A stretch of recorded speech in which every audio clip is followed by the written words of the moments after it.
दोस्तों, bullseye press ने एक नई कोशिश करी है।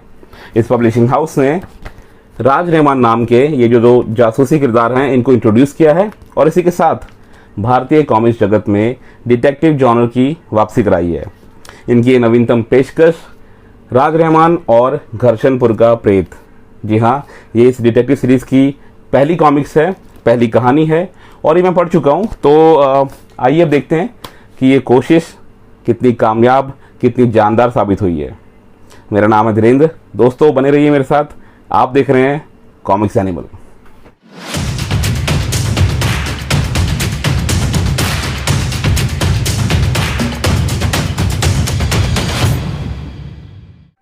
तो दोस्तों, जैसा कि हम अक्सर करते हैं, शुरुआत करेंगे क्रिएटिव टीम के बारे में बात करके। लेकिन उससे पहले ये टाइटल कवर देख लीजिए, बहुत ही शानदार तरीके से बनाया गया है। कहानी का एसेंस और सभी पात्र बहुत अच्छे से इसमें कैप्चर किए गए हैं और यहाँ पे एक अनूठा प्रयोग किया गया है जो कि टीम क्रेडिट्स की जहाँ तक बात होती है ये मैं आपको बताता हूँ। लेकिन सबसे पहले बात कर लेते हैं इस टीम की। लेखन का काम किया है अश्विन कलमाने ने, चित्रांकन संभाला है दीप जॉय सुब्बा ने। रंग सज्जा की बात करें तो हरेंद्र सिंह सैनी ने बहुत ही कमाल काम किया है और टाइटल कवर है दीप जॉय सुब्बा का। बाकी शब्दांकन, हिंदी रूपांतरण, डिज़ाइन और एडिटिंग है रविराज आहूजा की और सह प्रकाशक हैं शालू गुप्ता। अब देखिए, इसमें जो चार्ट बने हुए हैं, जैसे राज रहमान बता दिए, दो जासूस किरदार हैं सबसे पहले ही टॉप पर। फिर ये जो शिकार होते हैं जो कि अजीब व गरीब घटनाक्रम होता है, उसमें जो जो शिकार होते हैं, उसके बाद जो दर्शक होते हैं जहाँ पे जिनके ऊपर शक की सुइयाँ घूमती रहती हैं, वो दिखाया गया है। और एक भूतिया मेल भी दिखाई गई है जो कि इस कहानी में एक अहम किरदार निभाती है। सो ओवरऑल ये एक्सपेरिमेंट पसंद आया, आपको भी काफ़ी अच्छा लगेगा, यकीन मानिए। देखिए, कहानी की बात अगर मैं करूं तो उसे 80 और 90 के दशक के दौर को ध्यान में रखकर बड़ी ही खूबसूरती के साथ लिखा है राइटर अश्विन कलमाने जी ने। ये कहानी जो है वो रेट्रो अंदाज में लिखी गई है और काफ़ी रोचक अंदाज में प्रस्तुत की गई है। अब कहानी शुरू होती है घर्षणपुर नाम के एक छोटे से कस्बे में। वहाँ पर एक बहुत ही रहस्यमयी घटना जन्म लेती है। एक तथाकथित प्रेत है जो कि ब्रिजेंद्र अग्रवाल नाम के एक बुजुर्ग व्यक्ति को, जो कि 60 प्लस है, सीनियर सिटीजन है, उसका पीछा करता है, उसको बदहवासी के साथ दौड़ाता है और बीच बाजार लाकर, उस कस्बे के बीच बाजार लाकर लगभग उसे मार ही डालता है। और ठीक इसी तरह की घटना हुई थी ब्रिजेंद्र अग्रवाल के एक हम उम्र खास दोस्त के साथ, जो कि रिश्ते में काफ़ी नज़दीकी है उससे।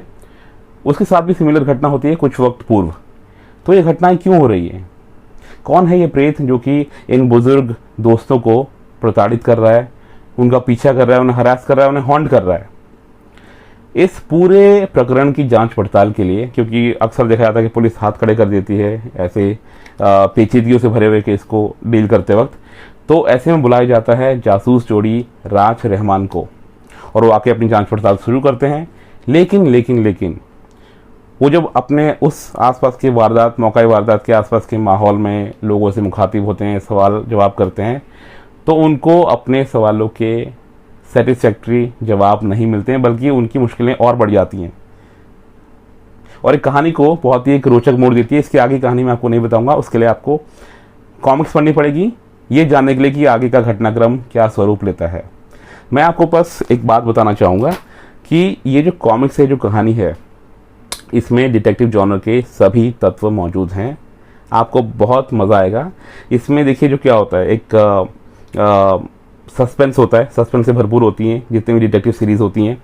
इसमें आपको विक्टिम्स भी देखने को मिलेंगे और उसके साथ ही आपको जो भी शक के कटघरे में खड़े हुए सस्पेक्ट्स होते हैं, जो संदेहास्पद व्यक्ति होते हैं जो इस घटनाक्रम के पीछे हो सकते हैं, वो भी दिखेंगे, जिनकी तरफ शक की सुई एक से दूसरे, दूसरे से तीसरे और तीसरे से चौथे पर लगातार घूमती ही रहती है और एक क्रम चलता रहता है।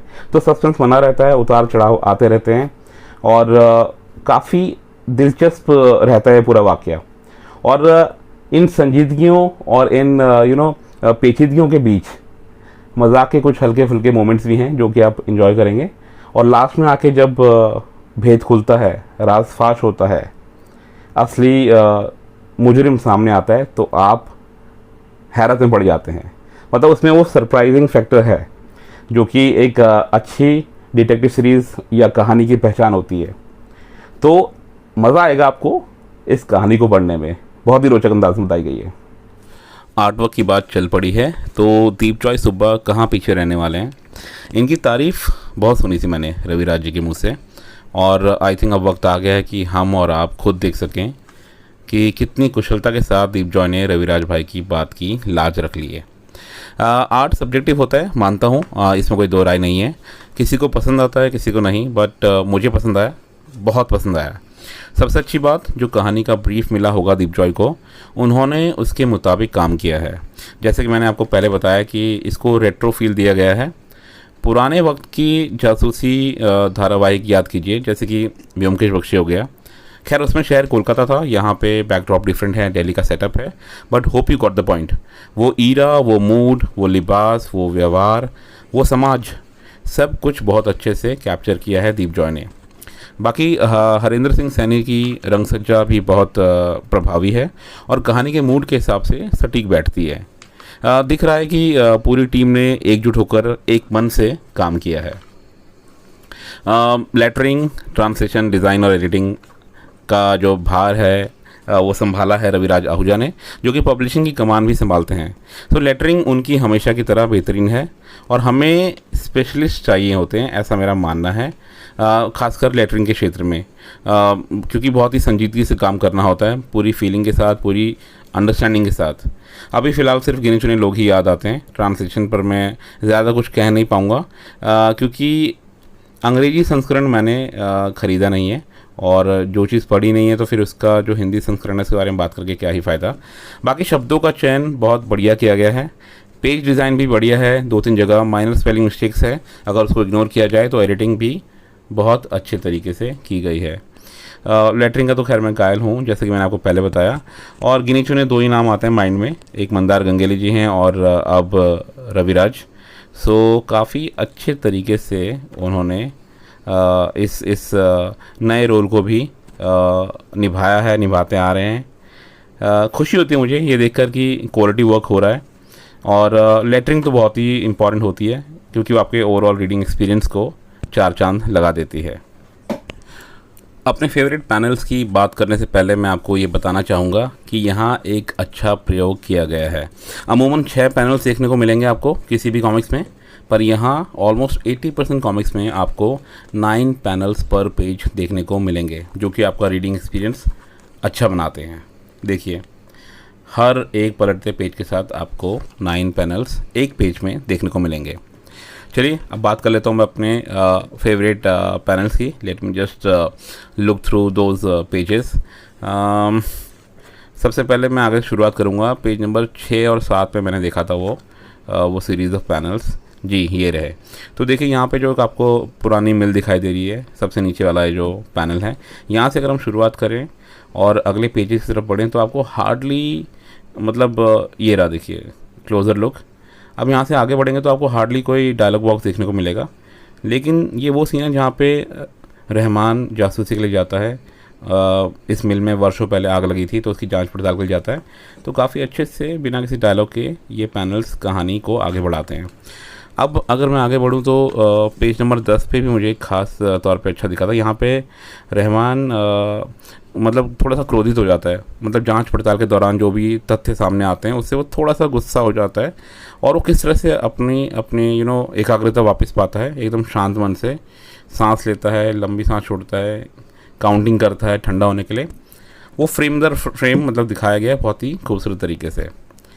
अब अगर मैं आगे की तरफ बढ़ूँ तो I think if I am not mistaken वो पेज नंबर 28 था, जहाँ पे मैंने कुछ इम्प्रेसिव फ्रेम्स देखे थे। आगे बढ़ेंगे, आजा भाई जल्दी से। ये देखिए ये जो ऊपर के आप 6 फ्रेम्स देख रहे हैं, ये थोड़े से ख़ास हैं। मतलब अब इन्हें डायलॉग्स नहीं है, फिर भी सारा माहौल और मूड कैप्चर हो रहा है। ये जो फर्स्ट फ्रेम है, इसको मैं एक पेज पीछे जाना चाहूँगा और आपको दिखा दूँ कि लास्ट फ्रेम में क्या होता है कि एक कैरेक्टर होता है, वो बिल्डिंग का खिड़की तोड़कर नीचे कूद जाता है, ठीक है। तो उसके बाद के ये जो फ्रेम्स हैं वो हैं ये 6 फ्रेम्स। तो देखिए खिड़की टूटी हुई है पहले फ्रेम में, उसके बाद पूर्णिमा की रात है, वो वाला मूड कैप्चर हो रहा है। फिर जंगल दिखाया गया अगले पैनल में, फिर नीचे वो जंगलों का तार लगे हुए हैं बीच में, जिसको पार करते हुए वो व्यक्ति आगे बढ़ता है और सडनली उसको एक घूंसा पड़ता है। तो ये डिफरेंट मूड उसमें कैप्चर हुआ है। अब फिर से देखिए और ध्यान से देखिए, ये जो 6 पैनल्स हैं वो वास्तव में एक पूरा पैनल है, एक पूरे पैनल का आर्टवर्क है जिसको 6 फ्रेम्स में डिवाइड किया गया है। मतलब देखिए, what great artistry, what a presence of mind and placement, मज़ा आ गया। अब हम लोग बात कर लेते हैं साइज़, प्राइस, पेजेस, नॉवेल्टी और वेरिएंट कवर्स की। सो साइज़ की बात करूं तो बुल साइज का जो स्टैंडर्ड साइज़ रहता है, जैसे कि आपने पास्ट में भी देखा है, चाहे वो यज्ञ हो या यहाँ पर मैं आपको 2 इशू दिखा चुका हूँ, चाहे वो इन्फर्नो हो, बाकी जालिम मानशाह वगैरह कॉपीज भी हैं, मैंने यहाँ रखी नहीं है, बट आपको आइडिया देने के लिए काफ़ी है कि राज रहमान की ये कॉपी भी उसी साइज़ में उपलब्ध कराई गई है। बाकी प्राइस की मैं बात करूं तो हिंदी वेरिएंट का प्राइस है 299 और बाकी वेरिएंट कवर्स के प्राइस भी मैं आपको बता दूंगा। जहां तक पेजेस की बात है तो टोटल वैसे तो स्टोरी 36 पेजेस की है, पर लगभग हर पेज में 9 पैनल्स होने की वजह से आपको ऑलमोस्ट 45 पेजेस की स्टोरी वाली फील आती है। बाकी अगर मैं अब नॉवेल्टी की बात करूं तो वो आपको इस बार नहीं मिलेगी, बिल्कुल नहीं मिलेगी। और and I think this makes total sense. देखिए दरअसल हुआ क्या है, इस कॉमिक्स के जो को पब्लिशर हैं वो शालू गुप्ता जी हैं। उन्हीं के सहयोग के कारण रविराज आहूजा जी इस कॉमिक्स को हम तक लाने में सफल हुए हैं। अब जब बजट सीमित हो तो ऐसे में कोई भी अतिरिक्त खर्चा ना करना समझदारी है। इस बात की मैं भूरी प्रशंसा करूंगा, क्योंकि कॉमिक्स पब्लिशिंग का काम यूँ तो भावनाओं से जुड़ा हुआ है, पर साथ ही जाने अनजाने आपको प्रैक्टिकलिटी और फाइनेंशियल मैनेजमेंट भी सिखा जाता है।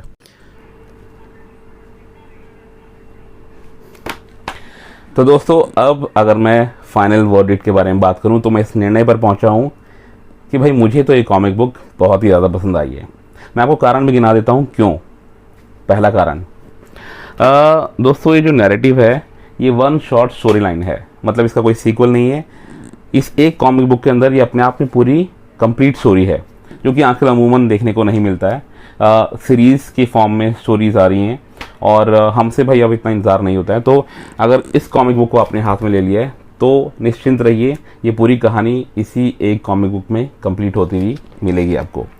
नंबर 2, जो राइटर अश्विन कलमाने जी हैं, उन्होंने इस कहानी को बड़े ही दिलचस्प, बड़े ही रोचक अंदाज में लिखा है और आपको बहुत ही मज़ा आने वाला है।